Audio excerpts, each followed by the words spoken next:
بسم اللہ الرحمن الرحیم۔ نظم ہے ایبسٹریکٹ آرٹ۔ شاعر ہیں سید محمد جعفری۔ عزیز طلبہ، آپ کے سامنے ایبسٹریکٹ آرٹ کی کچھ تصویریں ہیں۔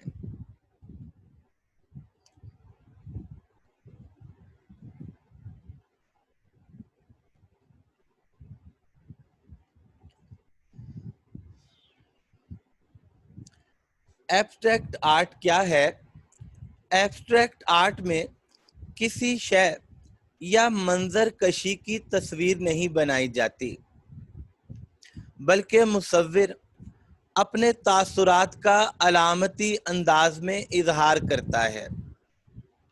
یہ عام طور پر آڑی، ترچھی، ٹیڑھی، میڑھی جیومیٹریکل تصویریں ہوتی ہیں جن کو چند افراد ہی سمجھ پاتے ہیں، جبکہ زیادہ تر لوگ اسے سمجھنے سے قاصر رہتے ہیں۔ ایبسٹریکٹ آرٹ کے فن کا موجد ایک اسپینش پینٹر تھا جس کا نام پیبلو پکاسو تھا۔ شاعر سید محمد جعفری اپنی نظم میں یہ بتاتے ہیں، ایبسٹریکٹ آرٹ کی دیکھی تھی نمائش میں نے، کی تھی ازراہ مروت بھی ستائش میں نے۔ ازراہ مروت دل رکھنے کے لیے لحاظ سے، ستائش تعریف۔ آج تک دونوں گناہوں کی سزا پاتا ہوں، لوگ کہتے ہیں کہ کیا دیکھا تو شرماتا ہوں۔ بچوں، اس نظم سے اگر اشعار آئیں تو آپ اپنا آغاز کچھ اس طرح سے کریں گے۔ شاعر سید محمد جعفری فن مصوری کی ایک نمائش دیکھنے کے لیے گئے۔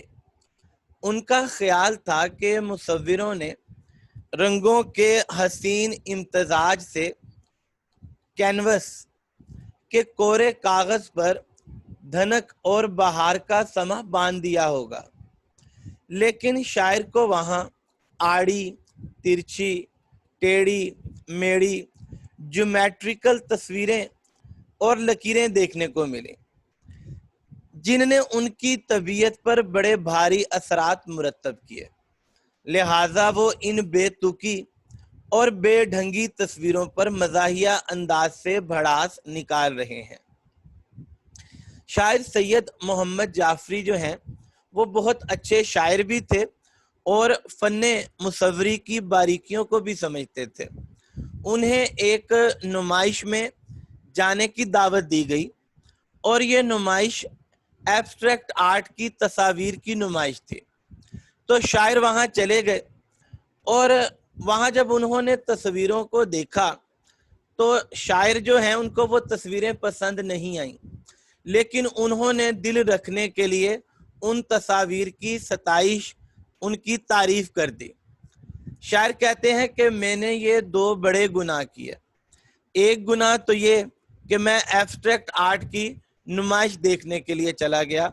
ایبسٹریکٹ آرٹ کی نمائش جو تھی، ایسی بے تکی اور گھٹیا تصویروں کو دیکھنا گناہ سے کم نہیں، اور میں غلط جگہ پہ چلا گیا، یہ میرا ایک گناہ تھا۔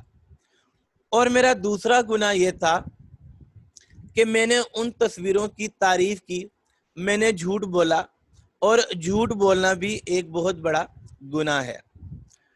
آج تک دونوں گناہوں کی سزا پاتا ہوں۔ اس نمائش کو دیکھے ہوئے ایک عرصہ بیت گیا، ایک مدت ہو گئی، لیکن آج تک میں ان دونوں گناہوں کی سزا پا رہا ہوں۔ میرا ضمیر مجھے اکثر ملامت کرتا رہتا ہے کہ میں غلط جگہ پہ کیوں گیا اور میں نے ان تصاویر کی تعریف کیوں کی۔ اس کے علاوہ لوگ مجھ سے پوچھتے رہے کہ کیا دیکھا، تم ایبسٹریکٹ آرٹ کی نمائش دیکھنے گئے تھے، تم نے کیا دیکھا، تم ہمیں بتاؤ، تو میں شرماتا ہوں۔ عزیز طلبہ، شرمایا تب جاتا ہے جب آپ کسی بات کا سامنا نہیں کر پاتے۔ تو شاعر جو ہے اس بات کا سامنا نہیں کر پا رہے تھے کہ وہ ایبسٹریکٹ آرٹ کی نمائش بھی دیکھنے گئے اور پھر وہاں جو تصویریں تھیں وہ ان کو خود بھی سمجھ نہیں آئیں۔ تو جو چیز انہیں خود سمجھ نہیں آئی اب وہ دوسروں کو کیا سمجھائیں، دوسروں کو کیا بتائیں۔ تو اس بات سے شاعر کہتے ہیں کہ لوگ مجھ سے پوچھتے ہیں تو اب میں شرماتا ہوں اور میں لوگوں کا سامنا کرنے سے ایبسٹریکٹ آرٹ کے حوالے سے گھبراتا ہوں۔ ایک تصویر کو دیکھا جو کمال فن تھی، بھینس کے جسم پر ایک اونٹ کی سی گردن تھی، ٹانگ کھینچی تھی کہ مسواک جسے کہتے ہیں، ناک وہ ناک خطرناک جسے کہتے ہیں۔ شاعر ایبسٹریکٹ آرٹ کی نمائش کے لیے گئے اور انہوں نے وہاں مختلف تصاویر دیکھی۔ ایک تصویر کے حوالے سے وہ بتا رہے ہیں کہ میں نے ایک تصویر کو دیکھا کہ جس کے بارے میں مختلف لوگ کہہ رہے تھے کہ یہ جو تصویر ہے یہ تو فن کے عروج پر ہے، اس تصویر میں تو مصور نے خوب کمال دکھایا ہے، لیکن شاعر کہہ رہے ہیں مجھے تو ایسا محسوس ہو رہا تھا کہ جیسے بھینس کا جسم ہے اور اس پر اونٹ کی گردن لگا دی گئی ہے۔ یعنی بھینس کا جسم جو ہے وہ موٹا ہوتا ہے اور اس کی گردن بھی اس کے مطابق موٹی ہونی چاہیے، لیکن مصور جو تھا اس کی عقل کے کیا کہنے کہ اس نے موٹے جسم پر ایک اونچی گردن لگا دی، کیونکہ اونٹ کی جو گردن ہوتی ہے یہ اونچی ہوتی ہے اور تھوڑی باریک بھی ہوتی ہے، تو گردن میں اور بھینس کے جسم میں کوئی جو ہے وہ مطابقت نہیں تھی، کوئی مناسبت نہیں تھی۔ اب جو اس تصویر پر ٹانگ لگائی گئی تو بھینس کے جسم پر جو ٹانگ لگنی چاہیے تھی وہ بھی اس کے جسم کے مطابق موٹی ٹانگیں لگنی چاہیے تھی، لیکن شاعر جو تھا اس نے یہاں بھی عجیب سے فن کا مظاہرہ کیا اور اس نے ایسی ٹانگیں کھینچی، باریک سی ٹانگیں کہ جو مسواک سے مشابہت رکھتی تھیں۔ اتنے موٹے وجود پر باریک سی مسواک جیسی ٹانگیں عجیب ہی نظارہ پیش کر رہی تھیں۔ اس کے علاوہ ناک اس نے ایسی بنائی کہ جس کو خطرناک کہتے ہیں، یہ ایک عجیب و غریب سی مخلوق بن گئی تھی اور اس کو دیکھ کر ایک ڈر اور خوف محسوس ہو رہا تھا۔ ایک تصویر کو دیکھا کہ یہ کیا رکھا ہے، ورقے صاف پہ رنگوں کو گرا رکھا ہے، آڑی ترچھی سی لکیریں تھی وہاں جلوہ فگن ظاہر، جیسے ٹوٹے ہوئے آئینے پہ سورج کی کرن۔ شاعر کہتے ہیں کہ میں نے ایک اور تصویر کو دیکھا تو میں حیران ہو گیا کہ یہ کیا رکھا ہے، غور کیا تو پتہ لگا کہ ورقے صاف پہ صاف کاغذ پہ رنگوں کو گرا رکھا ہے۔ رنگ جو ہوتے ہیں ان کے بارے میں کہا جاتا ہے colours are smile of nature, رنگ فطرت کی مسکراہٹ ہیں، اور رنگوں کے استعمال کو مصور بہت خوبصورت انداز سے کرتے ہیں، ایک دھنک کا سما باندھ دیتے ہیں، رنگوں کا ایسا خوبصورت استعمال مصور کرتے ہیں۔ لیکن یہ عام مصوری نہیں تھی، یہ ایبسٹریکٹ آرٹ تھی۔ یہاں تو تصویر کو دیکھ کر ایسے لگ رہا تھا کہ جیسے رنگوں کو گرا دیا گیا، بے ڈھنگے انداز سے، برے انداز سے، بے سلیقہ انداز سے رنگوں کو گرا دیا گیا، کوئی سلیقہ نہیں تھا، کوئی نفاست نہیں تھی۔ شاعر کہتے ہیں کہ آڑی ترچھی سی لکیریں تھی وہاں جلوہ فگن، تصویر کو دیکھیں تو ایسے لگتا تھا کہ جیسے آڑی ترچھی لکیریں وہاں کھینچی گئی ہیں، جیسے ٹوٹے ہوئے آئینے پہ سورج کی کرن۔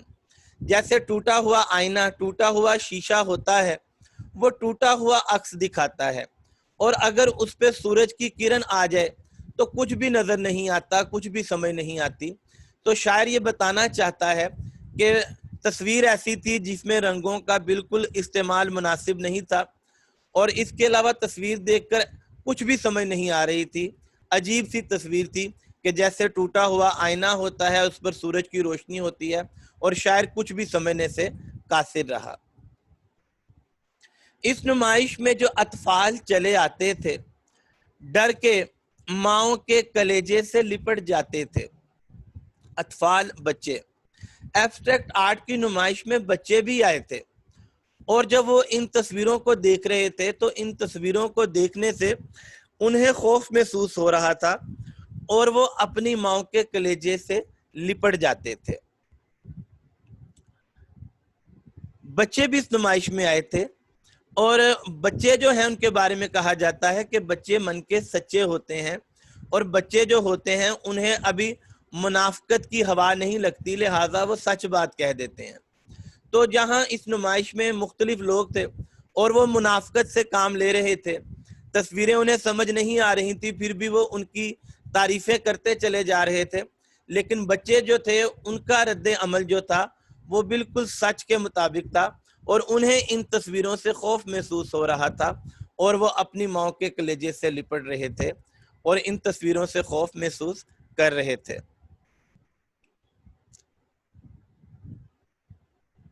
ایک نمائش میں کچھ بچے گئے اور تھوڑی دیر تصویروں کو دیکھتے رہے، پھر کچھ وہ جو ان میں ایک بڑا بچہ تھا وہ باقی بچوں سے کہنے لگا کہ چلو بھاگیں ورنہ لوگ یہ سمجھیں گے کہ ان تصویروں کو ہم نے خراب کر دیا۔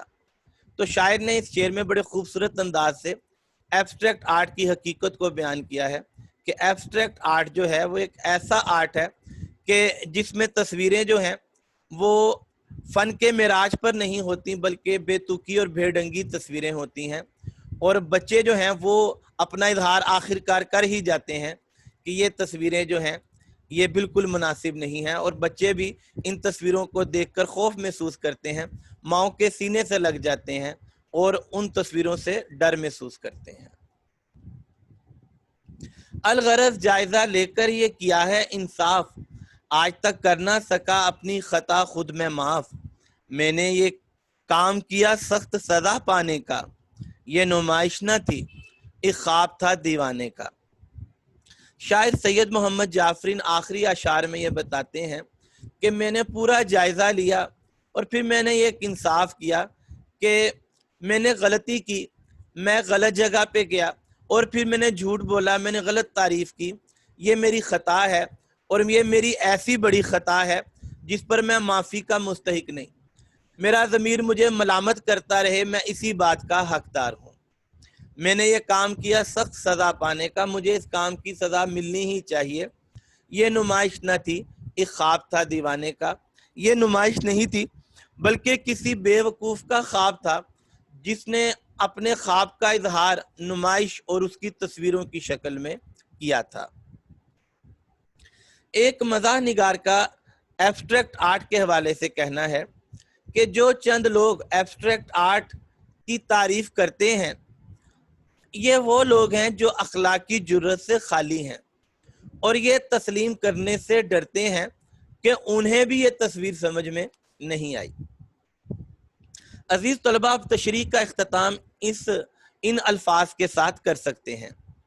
شاعر سمجھانا یہ چاہتا ہے تجریدی آرٹ فن مصوری کے نام پر ایک بدنما دھبا ہے، ان تصویروں کو دیکھنے والے فن پارے کی باریکیاں سمجھنے سے قاصر رہتے ہیں۔ اس آرٹ کے موجد پکاسو نے بھی مرتے ہوئے اس آرٹ کو گمراہی قرار دیا۔ شاعر نے بڑی فنکاری اور پرکاری سے مغربی تجریدی آرٹ پر گہری چوٹ کی ہے۔ اپنی مٹی پہ ہی چلنے کا سلیقہ سیکھو، سنگ مرمر پہ چلو گے تو پھسل جاؤ گے۔ شاعر اس فن مصوری کے قائل ہیں جو خوبصورت رنگوں سے مزین ہو، سجا ہو اور انسانی مزاج پر خوشگوار اثرات مرتب کرے۔ فنکار ہے تو ہاتھ پہ سورج سجا کے لا، بجھتا ہوا دیا نہ مقابل ہوا کے لا۔